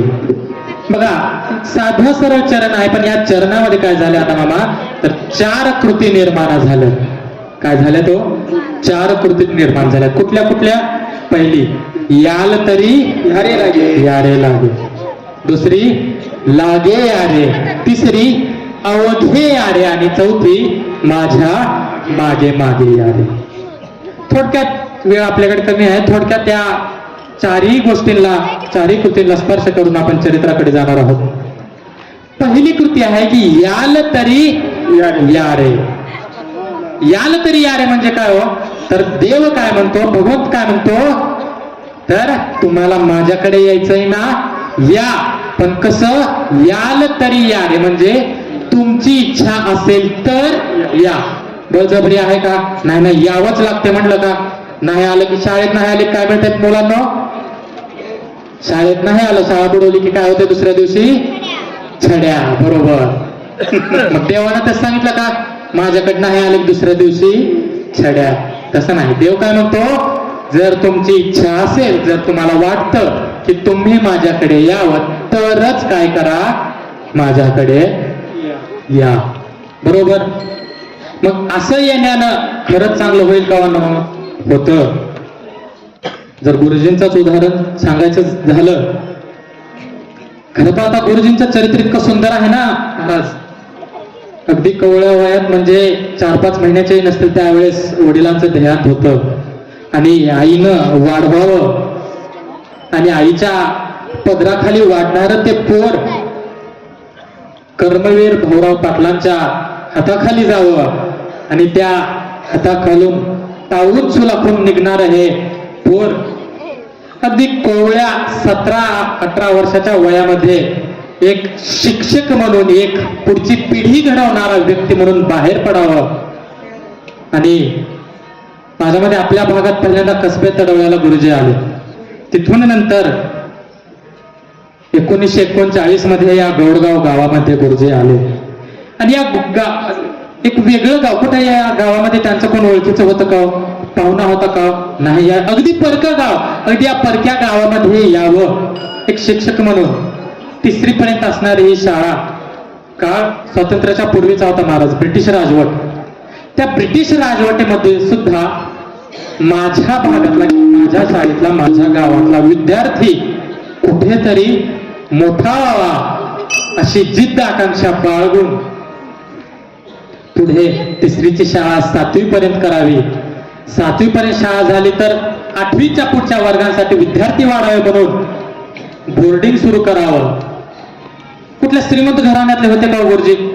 बापजाद्याची करोडोची प्रॉपर्टी होते, वडील 1000 एकर शेत सोडून गेले होते?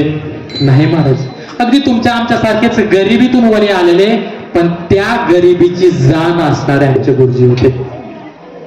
मी कायम विद्यार्थ्यांना सांगत असतो महाराज की गरीब म्हणून जन्माला येणं याच्यात कसलीही चूक नाही महाराज, पण जर गरीब म्हणून आपण मेलो ना तर ते सगळ्यात मोठं पाप आहे. गुरुजी हे आपल्यासारखंच अगदी गरिबीतून पुढे आलेले होते. त्या गरिबीची त्यांना जाण होती आणि मी ज्या हालाखीच्या दिवसातून बाहेर पडलोय ते दिवस माझ्या विद्यार्थ्यांना पाहायला लागू नये म्हणून आपलं आयुष्य या वाटेवरती त्यांनी बहाल केलं. मग गुरुजींनी आल्यावरती काय केलं तर या गावातल्या लोकांचा पहिल्यांदा काय केलं, विश्वास संपादित केला. त्या गावातल्या सगळ्या लोकांना एकत्रित केलं, संघटित केलं आणि काय म्हटले, तुमची इच्छा असेल तर माझ्याकडे या. मी काय करणार आहे, माझ्या विद्यार्थ्यांसाठी सोय व्हावी म्हणून हे शाळा वाढवणार आहे, बोर्डिंग काढणार आहे. तुमची इच्छा असेल तर माझ्याकडे या आणि काय करा, मला मदत करा. गुरुजींनी कोणाला बळजबरी केली का? आहे का एखादा सांगणारा माणूस की नाही नाही गुरुजी बळबळ आले माझ्या घरी, मला पैसे दे म्हणले? असं आहे का? नाही महाराज. गुरुजी काय म्हणले की याल तरी या रे, तुमची इच्छा असेल तर या. आणि ज्या वेळेस आपण आपल्या इच्छेने कुठेतरी जाऊन काम करतो ना, त्याचं फळ काय होतं ते तोंडानं सांगायची गरज नाही, तुम्ही सगळे रोज पाहतात. म्हणून भगवंत सुद्धा काय म्हणतो, तुम्हाला माझ्याकडे यायचंय ना, कसं या तर इच्छेनं या. नंतर काय म्हणतो भगवंत, दुसरी कृती काय आहे तर लागे यारे. लागे यारे म्हणजे काय हो तर लागे यारे म्हणजे लागून लागून या, मिळून मिसळून या. बरोबर. मग असं सांगायची काय गरज आहे? पण आपलं कसं आहे, ती एक म्हण आहे बघा, स्वतःच ठेवायचं झाकून लोकांचं बघायचं वापर. चांगलं वर्णन करताना दुसऱ्याची उदाहरणं द्यावी, वाईट करताना कोणाचं द्यावं, आपापलं द्यावं. लोकांचं ताट बघण्यात काय अर्थ आहे का? नाही. गुरुजी म्हणत असतील शेजारच्या वहीत बघितली काय कर, आधी तुझ्या वहीतलं गाढव काढ मग त्याचं बघ. बरोबर आहे का? त्याच्यामुळे लोकांचं बघायचं नाही, आधी काय बघायचं आपलं. मग आपापलं उदाहरण देतो. काय झालंय महाराज, आमच्या संतांनी सांगितलं की लागून या, एकत्रित या, मिसळून या. पण हे लागून येणं, खेटून येणं आमच्या लोकांनी जरा वेगळा अर्थ काढला. कसं, एखाद्या सप्त्याला गेलं, कीर्तनकार बी तीच, गायक बी तीच, पकवाजा बी तीच. म्हणजे काय हो, पकवाजा म्हणते तू मला बोलव, मी तुला बोलवतो. गायक म्हणते मी तुला पकवाजासाठी बोलवतो, तू मला गायनाला बोलव. कीर्तनकार म्हणते माझं कीर्तन असलं की गायक आणि वादक फिक्स. म्हणजे काय झालं हो, लागून आली. खेटून असलं खेटणं नाही सांगितलं महाराज. तुकोबाराय ज्यावेळेस लागून या, खेटून या म्हणते त्यावेळेस असलं व्यवहारी नाही सांगितलं. त्यांनी काय सांगितलं, लागून या, खेटून या म्हणजे काय, तर या मनानं लागून या. तुमच्या सगळ्यांचे जे विचार आहे, तुमच्या सगळ्यांचं जे मन आहे, ज्यावेळेस ते एकमेकांशी संलग्न असेल ना, त्यावेळेस काय होईल, ते कार्यसिद्धीला जाईल. ज्यावेळेस आमची सगळी संचालक मंडळी एकत्रित येऊन, लागून येऊन एक मनाने काम करते ना, फक्त त्याच वेळेस हे वैभव उभा राहू शकतं. हे आपल्याला दिसतं. आणि असं लागून या असं तो भगवंत म्हणतो. पुढे काय म्हणतो, तर अवघे या रे. एकट्याला बोलवलं का? नाही नाही, हे पोरगी लयच गोंधळ घालेली, जर हिला एकटीलाच बोलवू घेतो असं म्हटलं का? नाही. ती जरा शांत दिसायली, हुशार दिसायली, तिला एकटीलाच बोलवून घेतो असं म्हटलं का देव? नाही. ही सगळी माझीच लेकर आहेत, माझ्याकडे यायचं तर कसं या, अवघे या, सगळे मिळून या, असं तो भगवंत सांगतो. या रे लहान थोर,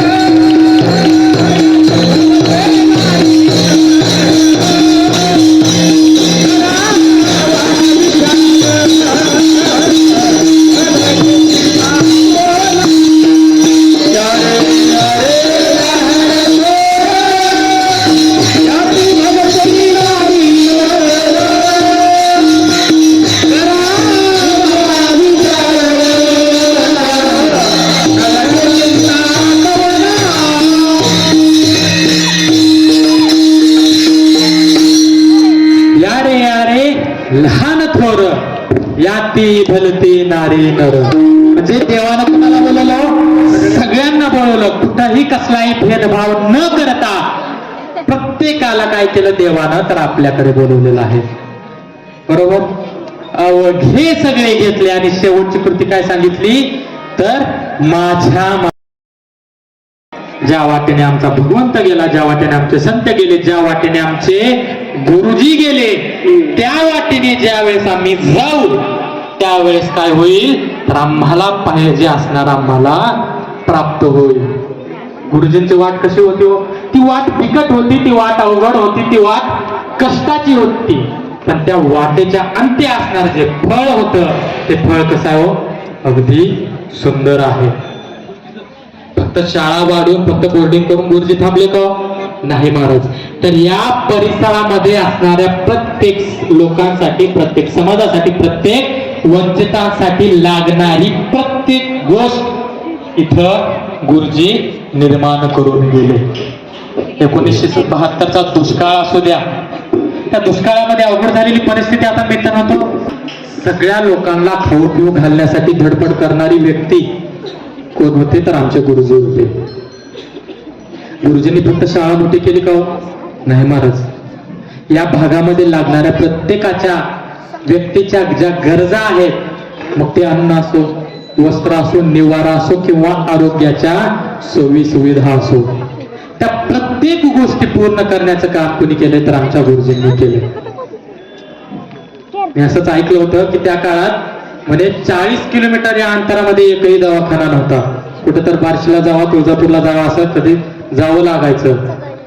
ह्या अडचणी आपल्या सगळ्यालाच दिसतात. आता ह्या अडचणी आहेत, पण सगळेजण त्या अडचणी सोडवण्यासाठी प्रयत्न करतात का? नाही महाराज. अशी एखादीच व्यक्ती असते जी माहिती आपल्याला, जी डोळं सांधळे आणि आंधळे असे प्रकार आहेत बघा.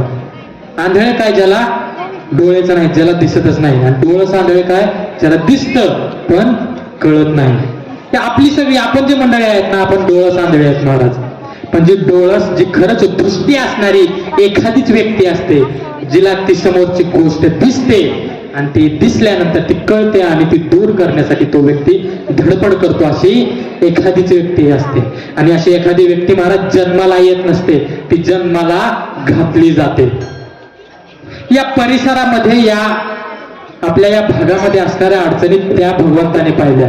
भगवंत प्रत्येक ठिकाणी पोहोचू शकत नाही महाराज. भगवंत जिथं पोहोचू शकत नाही ना, तिथं तो काय करतो, तर त्याच्या माणसाला जन्माला घालतो.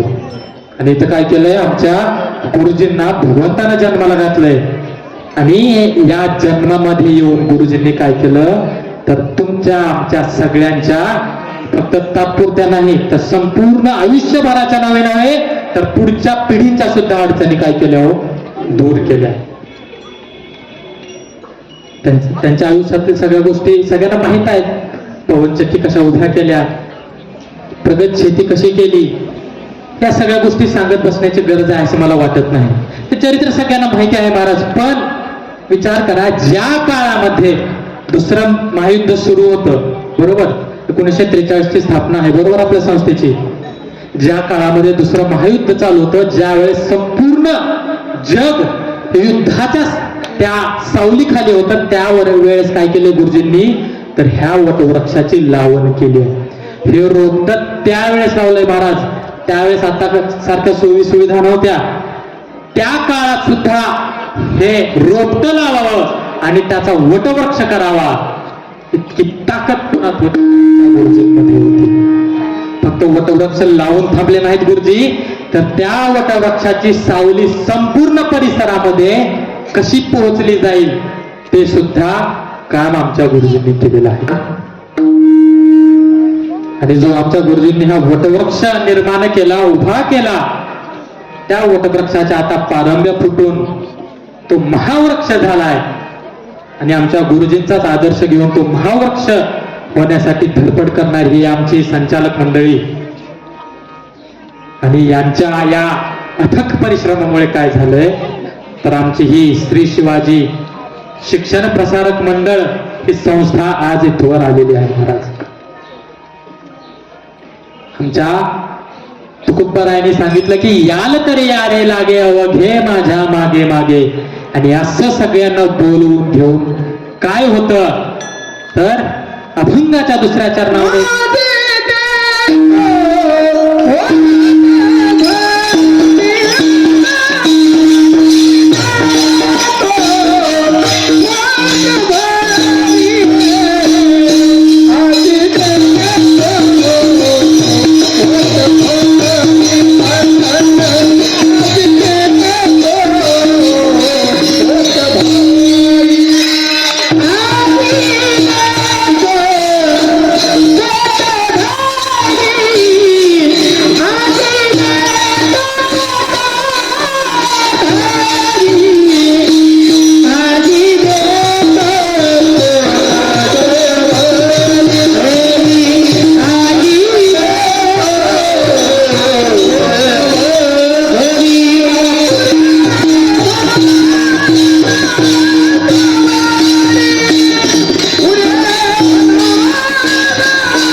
म्हणजे इथं जगद्गुरु तुकोबारा काय सांगतात बघा, की सगळेजण मिळून लागून इच्छेने एकत्रितपणे ज्यावेळेस भगवंताकडे जातो त्यावेळेस काय होतं, राजी देतो पोट भरी पुरे म्हणाल तो वरी. म्हणजे हे पोट भरण्यासाठी जे तुम्हाला लागतं ना, अहो पुरेपुरे बास बास म्हणेपर्यंत तुम्हाला काय करेल तर खायला देईल. एखादा जावाई घरी जेवायला यावा आणि सासूनं जेवायला वाढावं, जावायला म्हणावं अहो सासूबाई बास बास बास आता फुटल असं म्हणेपर्यंत जेवायला वाढावं, तसं काय करेन तर मी तुम्हाला पोटभर खायला देईन. तेच काय केलं आमच्या गुरुजींनी दिलं, बास बास पुरेपुरे म्हणेपर्यंत जेवढं लागल तेवढं तुम्हाला पोट भरून खायला देईन असं खाणं सगळ्यांना दिलं. फक्त तुम्हाला नाही महाराज, कीर्तनकार महाराज आले तर आमच्यासाठी सांगायला असं नाही, गुरुजींनी तुम्हाला तर दिलंच हो, पण मला सुद्धा दिलं. तुम्ही म्हणताल तुम्हाला कसं दिलं, वेळ कमी आहे थोडक्यात सांगून जातो. अण्णा मामा गुरुजींच्या सहवासामध्ये किंवा गुरुजींसाठी किंवा त्यांच्यासाठी इथं येणार ही माझी तिसरी पिढी आहे. माझे आजोबा हरिभक्तीपरायण एकंबीकर बाबा यांचं आयुष्य आणि गुरुजींचं हे सहवासामध्ये गेलं. भाऊंच्या मुखातून ऐकलेला हा प्रसंग आहे. भाऊ सांगतात की असेच बाबा एकंबीकर बाबा आणि भाऊ हे दोघं गौडगावला आले होते आणि काकाजींसोबत बोलत बसले होते. भर काकांजींसोबत ते बोलत बसलेले असताना ते तिघं मिळून चर्चा करण्यासाठी गुरुजींकडे इथंच आले. माझ्या मते गुरुजी त्यावेळेस इथंच राहिले होते. गुरुजी तर राहत होते आणि त्यावेळेस हे तिघजण इथं आले आणि कर्मयोग याच विषयावरती त्यांची चर्चा चालू होती. आणि याच विषयावर चर्चा चालू असताना गुरुजींनी भाऊंना सांगितलं, भाऊंना हरिभक्तीपरायण माऊली महाराजांना सांगितलं की 1938चा मी शिक्षक आणि माझ्या मते 1952ला काहीतरी गुरुजींनी राजीनामा दिला, बरोबर? हा, गुरुजींनी 1952ला राजीनामा दिला आणि काय केलं तर आपलं अख्खं आयुष्य या संस्थेसाठी वाहून देऊन ही संस्था मोठी केली. आणि त्यांचे हे शब्द ऐकल्यानंतर भाऊंनीही विचार केला, हेही भाऊ त्यावेळेस जिल्हा परिषदला शिक्षक होते. भाऊंनी विचार केला की गुरुजीही आधी शिक्षक होते, त्यांनी काय केलं तर राजीनामा देऊन एवढी मोठी संस्था उभा केली. मग त्यांचाच आदर्श घेऊन त्यांच्याच विचारांची मांडणी बघून त्यांच्याच मार्गावरती चालून मी सुद्धा हे का करू शकत नाही. म्हणून काय केलं तर भाऊंनी सुद्धा त्यांच्या त्या नोकरीचा राजीनामा दिला आणि श्री समर्थराव साहेबराव पाटील एकंबीकर विकास मंडळ अंसुर्डा ही शिक्षण संस्था उभा केली. आणि आज ती संस्था, ती शाळा आजही कार्यरत आहे आणि त्याच शाळेचे हे वारकरी विद्यार्थी आपल्याला भेटत आहे, दिसत आहे.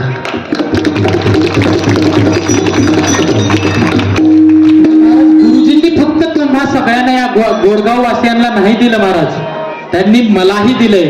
अहो आपल्याला माहित सुद्धा नसतील इतक्या व्यक्तींना सुद्धा कित्येक पिढींना पुरेल इतकं खायला गुरुजींनी दिलेलं आहे. आणि असं देणं कोणाकडे असतं तर ज्याच्याकडे सामर्थ्य आहे, ज्याच्याकडे दानत आहे. असे असणारे आमचे गुरुजी, त्या गुरुजींच्या या जन्मदिना दिवशी मला त्यांच्या चरित्राचं उच्चारण कीर्तन अभंग करायला भेटलं. खरंच माझं भाग्य आहे. खरं तर अभंग सोडवायचा आज हा दिवस नव्हताच महाराज, कारण त्या अभंगाचा सार ज्यांच्या आयुष्यामध्ये आहे असं असणार आमच्या गुरुजींचं आयुष्य. आणि त्यांच्या चरित्राचा उच्चारण केलं म्हणजेच अभंग सोडवून झाला असं मला तर वाटत. असला तरी शेवटी मामा होता, बरोबर? बापचा तुमचा सगळ्यात जास्त लाड कोण करताय? मामा, बरोबर? शेवटी तोही मामाच होता. त्याने विचार केला की तू मारणार आहे, आठवं मारणार आहे, इथं की तो आहे पहिला आहे, जाऊ द्या असा विचार करून त्यानं सोडून दिलं. पण नेमकं काय झालं होतं, कंसाचा पापाचा घडा भरायचा राहिला होता. घडा माहिती आहे सगळ्याला, गाडग, कळशी, घागर, कळलं ना? हा, तर तो पापाचा घडा, तो कंसाचा